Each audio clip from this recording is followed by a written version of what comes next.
If your fondant keeps going dry, cracking, or turning rock hard in the cupboard, you're storing it wrong. Let me show you how to store your fondant properly and how to fix it if it feels really hard. But before we jump in, if I could ask you a favour. If you enjoy my videos, please support me by hitting subscribe and tapping the bell so you never miss a video. The best way to stop dry crack fondant is to store it properly from the start. When you've finished using your fondant, knead it into a smooth ball, then coat it with a light layer of vegetable fat all over the surface. Not loads, just enough to seal it. This really helps lock in all the moisture and stops the outer layer from drying out.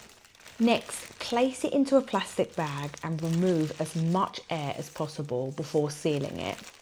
Never leave fondant exposed to the air when you're not using it.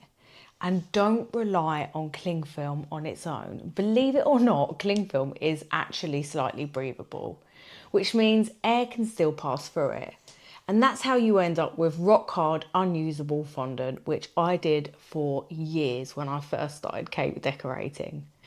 If your fondant is cracking or giving you other problems, I've got a video on common fondant mistakes and how to fix them. I'll link it up here for you. Okay, so once it's sealed in the bag, pop it into a container with a tight lid. That's literally it.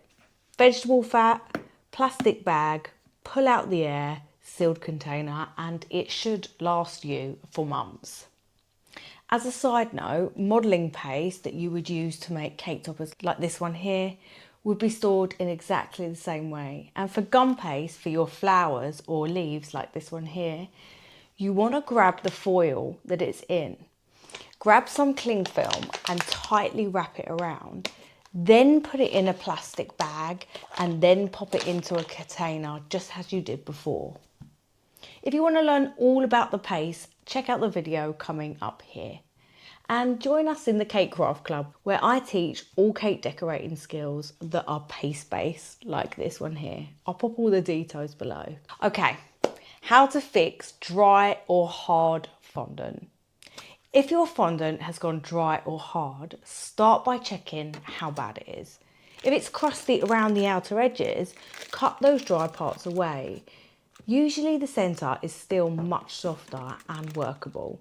But if you find yourself picking out hard lumps all the way through it, honestly, it's just not worth the ag. Chuck it away. Sometimes though, you can revive it. If the centre is okay but a little bit stiff, pop it in the microwave for about 5 to 10 seconds, absolute max. Just warm it enough. That softens it and makes it a lot easier to knead. And if it's too dry, add a tiny amount of butter. Butter works well because it contains both fat and small amounts of moisture.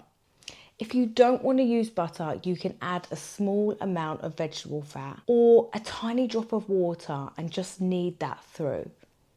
Another really good option is to mix small amount of fresh fondant with some dry fondant, and that usually brings it back together. The new paste helps to bring the old paste back to life. Once it's softened, knead it really well, roll it out and use it quickly, and avoid using too much corn flour because that will dry it out super fast again. To fix dry modelling paste though, add a small amount of water or a small amount of fondant and knead it through. And if it's gum paste, then honestly, if that's gone rock hard, you've got no chance. Throw it away.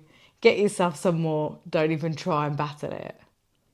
If you're anything like me when I started and you're constantly running into these issues and sick of figuring it out on your own, come and join us inside of the Cake Craft Club. We cover all fondant cake decorating skills, modelling and sugar flowers, all less for a coffee a month. And you've got proper support when things go wrong from the community and from me. I hope this helps, and if you've got a tip I haven't mentioned here, please pop it in the comments below because we all help each other. I'll see you in the next video.